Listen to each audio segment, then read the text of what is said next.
What if I told you that the thing you've been trying to silence, your anxiety, is actually your most powerful asset?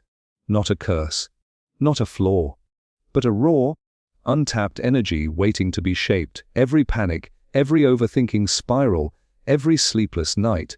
What if it's not weakness, but a signal that your life is asking for transformation?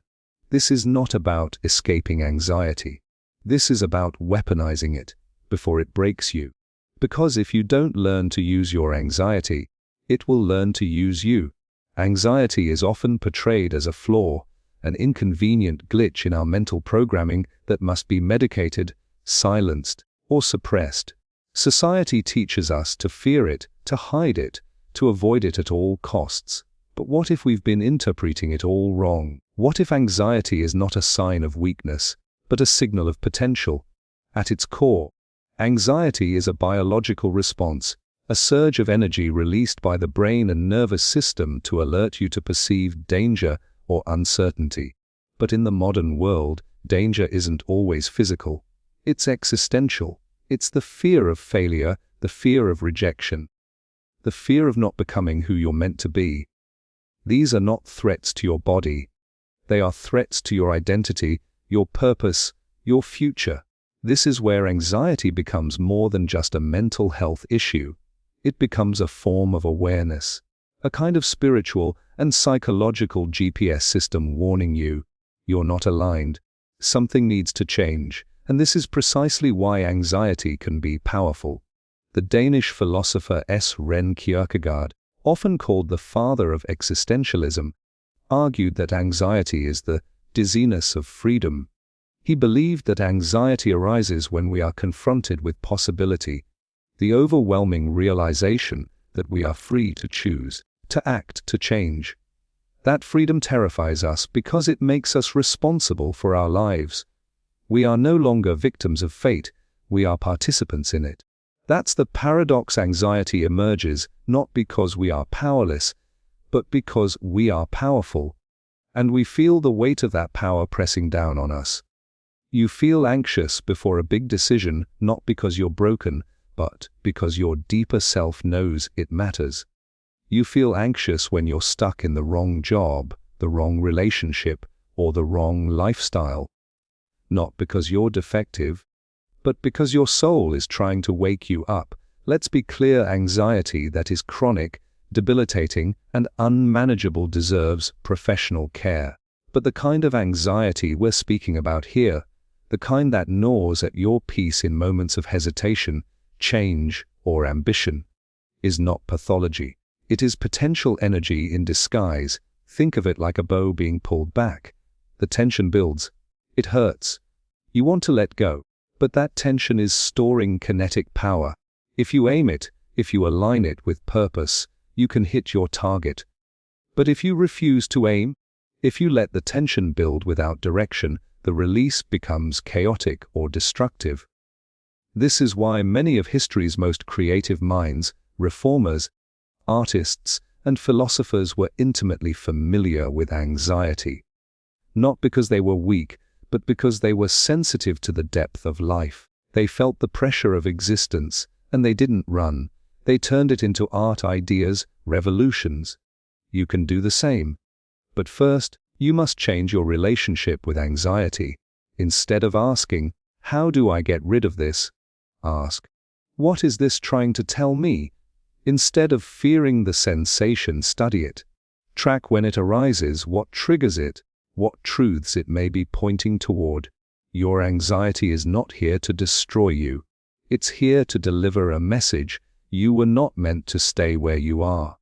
There is more waiting for you, but you have to rise and claim it. When you begin to see anxiety not as an enemy, but as a form of internal guidance, you step into your power. You stop being a victim of your own mind, and you start becoming the architect of your own evolution.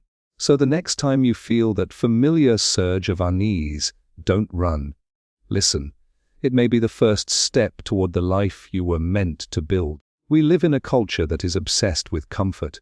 Anything that causes inner discomfort, fear, sadness, uncertainty, and especially anxiety, is immediately labeled as something to be avoided, numbed, or cured. But when you avoid anxiety without understanding it, you don't solve the problem, you deepen it. Avoidance is deceptively comforting. It offers temporary relief by convincing you that if you just ignore the tension, it will go away on its own. You distract yourself, you suppress your thoughts, you overcommit to routine, or you bury yourself in entertainment. But here's the uncomfortable truth. What you avoid doesn't disappear, it multiplies in the dark. Left unacknowledged, anxiety festers. It moves from the conscious mind to the subconscious and manifests in far more destructive ways. Chronic fatigue, irrational fears, emotional outbursts, poor decision-making, or even physical illness. Anxiety does not quietly leave the body. If you silence it, it eventually finds a way to scream. The philosopher Friedrich Nietzsche warned of this very tendency. In his exploration of the human psyche, he suggested that repression leads to inner chaos. When we refuse to confront our psychological struggles, we do not eliminate them. We simply allow them to grow stronger beneath the surface. Nietzsche wrote, "What is not confronted will return as fate." The very anxiety you refuse to face will shape your life in ways you don't expect, ways you might not even recognize. And here lies the danger. Prolonged avoidance leads to paralysis. You stop making bold decisions because every option feels terrifying. You fear failure so deeply that you don't try. You begin to live in a cycle of overthinking and hesitation. Even your confidence erodes, because without facing challenges, your sense of agency weakens. Eventually, your world becomes smaller.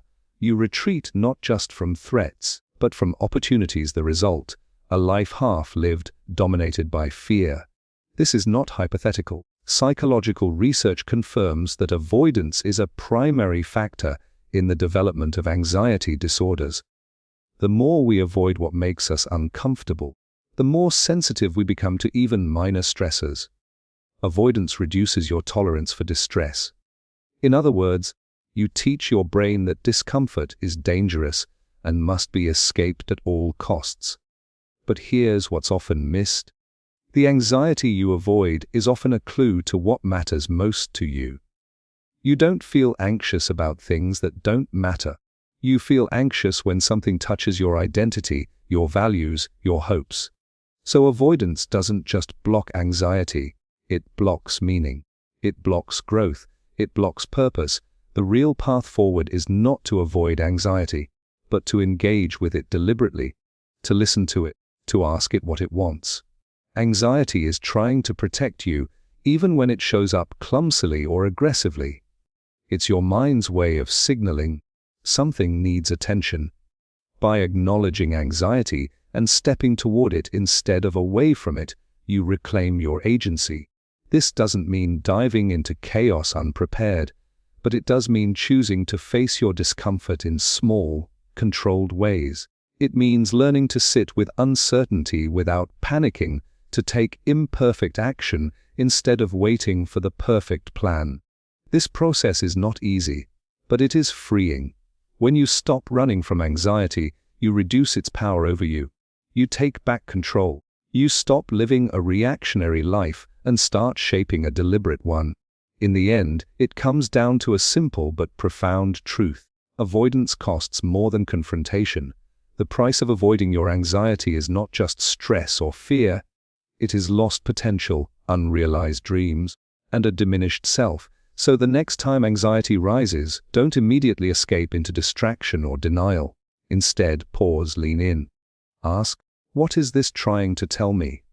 Because often, what feels like panic is just possibility in disguise, waiting for you to be brave enough to face it. Anxiety, by nature's untamed energy, left unchanneled, it spirals, feeding on uncertainty and friction. But like any form of raw power, it needs direction. Without purpose, anxiety becomes noise. With purpose, it transforms into focused momentum. Renowned psychiatrist Viktor Frankl, author of Man's Search for Meaning, identified meaning as humanity's central motivator. In the most brutal circumstances he encountered, Those who found an inner purpose endured far greater suffering than those who lacked it. Facing life or death daily in concentration camps, they survived not because they were stronger, but because they perceived significance in their suffering. That awareness became their anchor. When anxiety hits, it's often a sign that something needs your attention, something that threatens your sense of purpose. That tension is not random, it's a message. It whispers, notice this, attend to it, yet modern culture teaches us to silence that whisper, to scroll, binge, or distract ourselves into oblivion. The problem with distraction is that it offers only temporary relief. Your brain uses the diversion to quiet the signal, but the underlying tension remains. It grows, then resurfaces, sometimes more intensely. The cycle continues, fostered by busyness, avoidance, and the illusion of comfort. To break that cycle, we need to link anxiety to something greater, a concrete aim, a meaningful goal, or a value-driven purpose. When anxiety is tethered to purpose, it becomes not an obstacle, but a guide. Practically, this begins with reflection. When anxiety arises, pause, acknowledge the feeling. Inquire, ask, what does this want me to pay attention to? Investigate, is this tied to a project, relationship, principle, or life direction? Act, take a focused step that addresses the underlying message. Let's illustrate with a real-world scenario. Imagine you're preparing for a critical presentation. As the day approaches, your anxiety escalates, heart pounding, thoughts racing. You feel like fleeing or fake an illness. If you flee, you've missed the opportunity to deliver your message or to discover that your audience is on your side. Anxiety grows, and so does regret. But what if you reframe the anxiety? You ask, what does this anxiety point to? You realize it's the weight you place on the outcome and your investment in communicating effectively. So you calm yourself, focus on preparation, run through the slides, visualize successful delivery. Anxiety becomes fuel, not fear. With meaning and focus, you channel the tension into preparation and intention. Your body's alertness, your anxious energy, aligns with the goal. Instead of avoidance, you achieve agency. Instead of trembling, you speak with clarity and presence. This is not always easy. It requires inner discipline and self-awareness. It demands that you stay with the tension long enough to discover its origin and make a move. But the alternative is far costlier. Living in a fractured state where anxiety hijacks your attention and steals your potential. When anxiety is linked to meaning, it becomes a powerful ally. It sharpens your awareness. It highlights what you truly care about. What scares me becomes what matters most. And that shift opens a pathway toward action, not retreat. Over time, this practice rewires your psychological relationship with anxiety. You no longer experience it as a failure, only as a signal. You learn to lean into it, calibrate it, and direct it toward meaningful outcomes.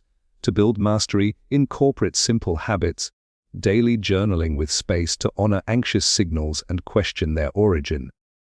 Mindful breathing to steady the nervous system, followed by focused inquiry, clearly defined goals, weekly or monthly.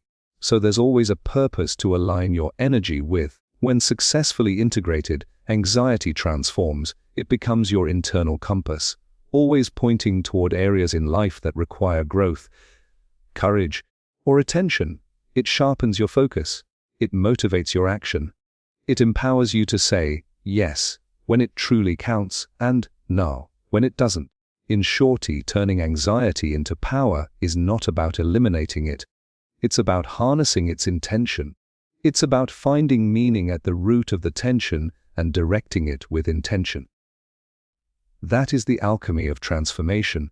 Raw anxiety becomes refined purpose. Anxiety is often misunderstood as a breakdown, but in truth it may be the beginning of a breakthrough. The intense unease, the restlessness, the internal dissonance. These are not signs that something is failing. They are signs that something is emerging. Anxiety frequently arises in moments of personal transition. when the identity you've worn no longer fits the person you are becoming. It is the psychological tension between who you were and who you are meant to be. That tension, although uncomfortable, is the birthplace of transformation. Carl Jung, one of the most influential thinkers in psychology, called this process individuation, the journey of becoming whole by integrating all parts of the self, especially those hidden in the unconscious. In this process, anxiety is not the enemy. It is the signal that your inner life is demanding attention and reintegration. Transformation is never comfortable. It often begins in disarray. Like a seed splitting open in the dark soil, transformation requires disruption. There is no growth without disturbance, and no change without friction. Anxiety is that friction. It tells you that you're outgrowing something, whether it be a belief, a relationship, a job, or even a version of yourself. When you feel anxious before making a bold move, starting a new project, ending a toxic pattern, speaking your truth, it is not because you are broken. It is because you are stepping beyond the familiar, and your brain is wired to resist uncertainty. But that resistance is not a wall, it's a threshold. Let's consider how this plays out in real life. Many people report intense anxiety before major life changes, relocating, changing careers, starting families, or embracing their authentic identity. What's common across these transitions is a sense of leaving the known world behind. Anxiety appears here not to sabotage you, but to prepare you. It heightens your awareness, urges reflection, and forces you to reconsider what truly matters. Yet, most people interpret this anxiety as a red flag. They take it as a cue to turn back. But in doing so, they miss the opportunity for rebirth. The anxiety was never the problem, it was the portal. The key lies in learning to listen to your anxiety, not to silence it. Ask yourself, what part of me is trying to grow? What part of me is afraid of that growth? What is ending, and what is beginning? This line of questioning reveals that anxiety is often the inner conflict between safety and expansion. One part of you clings to comfort, the other part reaches for freedom. To grow, you must be willing to tolerate the tension between these two forces.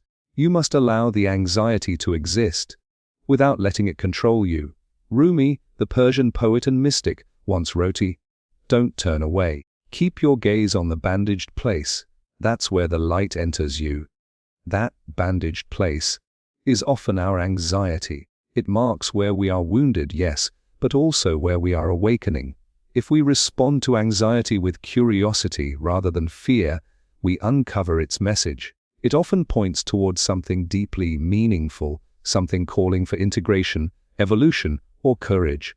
It tells you, in no uncertain terms, that the current version of your life no longer supports your potential. Something must shift. But transformation is not immediate.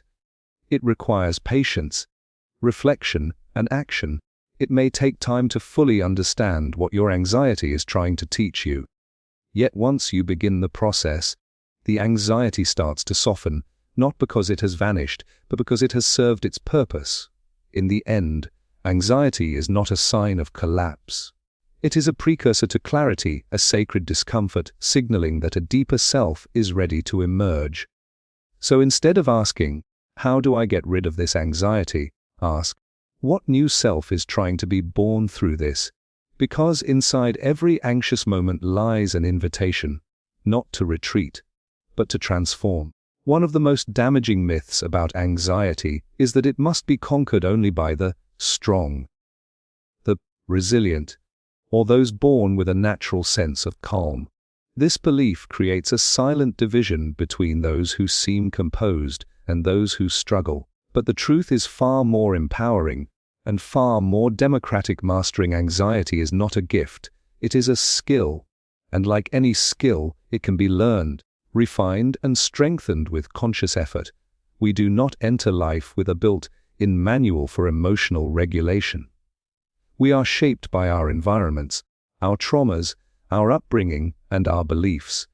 Some of us were taught to suppress feelings, others were taught to fear them. Few of us were ever taught how to face, understand, and use anxiety as a constructive force. Yet the great thinkers and philosophies across time offer us valuable tools. The Stoics, for example, practiced emotional mastery not through avoidance, but through discipline and preparation. You have power over your mind, not outside events. Realize this, and you will find strength, wrote Marcus Aurelius in his Meditations. This was not denial. It was deliberate training of the mind to respond wisely to discomfort rather than react blindly to it. Modern psychology echoes this wisdom. Techniques such as cognitive behavioral therapies, CBT, mindfulness meditation, journaling, and structured exposure therapy have proven that anxiety can be managed, not by force but by strategy. And like any practice, consistency is key. You wouldn't expect to build physical strength without regular exercise. Emotional strength works the same way. Small daily habits build resilience over time. When practiced with intention, these habits become internal anchors, tools you can rely on when anxiety strikes. For instance, mindfulness meditation trains the brain to observe thoughts without judgment. It gives you a space between stimulus and response. When anxiety arises, instead of spiraling, you pause, breathe, and notice. This is a wave. I don't have to drown in it. With repetition, this becomes second nature. Similarly, journaling can help process anxious thoughts by moving them from vague mental fog to clear, concrete language. What am I afraid of? Why? What is the worst-case scenario, and what action can I take now? By externalizing your anxiety, you reduce its emotional charge and increase your sense of control, even something as simple as naming the emotion. This is anxiety, not truth, can create a crucial psychological shift.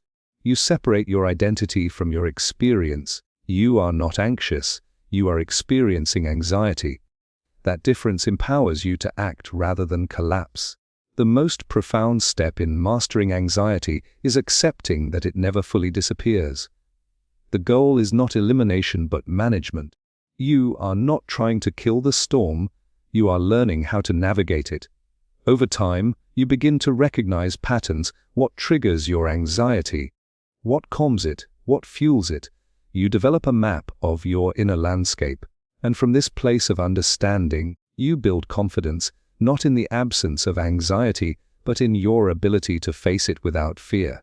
That is true mastery. This shift is deeply liberating. You stop seeing anxiety as a defect and start seeing it as data, information about your fears, your needs, and your desires. And when you combine that insight with steady practice, you begin to respond with intention instead of instinct. Remember, no one is born with the tools to master anxiety. The calmest people you meet are not lucky, they are trained. They have fallen, failed, and learned through repetition, and you can too. Because the truth is this: you are not helpless, you are untrained. But training is possible.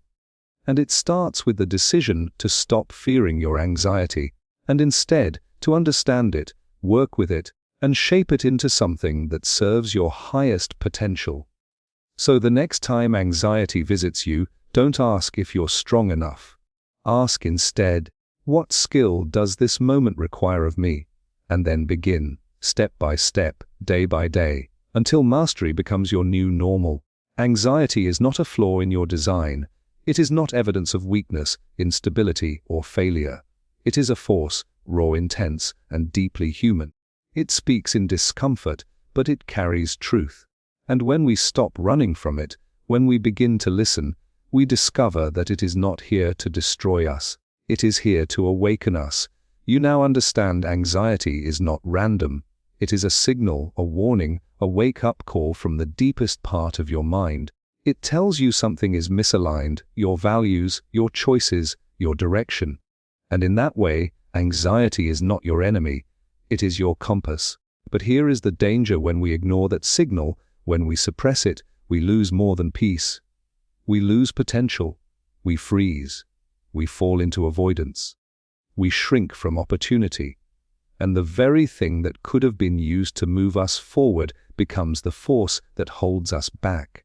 Yet there is another path, a braver one, a wiser one, when you anchor your anxiety to meaning, when you use it as a mirror instead of a mask, it transforms. The same energy that once felt chaotic becomes focused. The same thoughts that once kept you up at night become questions that demand answers, and those answers shape your growth. The fire within you does not need to be extinguished, it needs to be aimed. Yes, anxiety may never fully disappear, but mastery is not about elimination. It's about training, intention, and courage. It's about turning inward with curiosity instead of fear, and choosing to lead your mind instead of being led by it. This is the shift. You stop asking, "Why am I like this?" And you start asking, "What is this trying to teach me, and what will I do with it?" Because when you make that shift, anxiety becomes a tool, a teacher, even a gift. Not because it's easy, but because it pushes you toward the person you were always meant to become. So don't waste it. Don't numb it. Don't run from it. Use it, shape it, rise through it, because the power has never belonged to the anxiety, it has always belonged to you.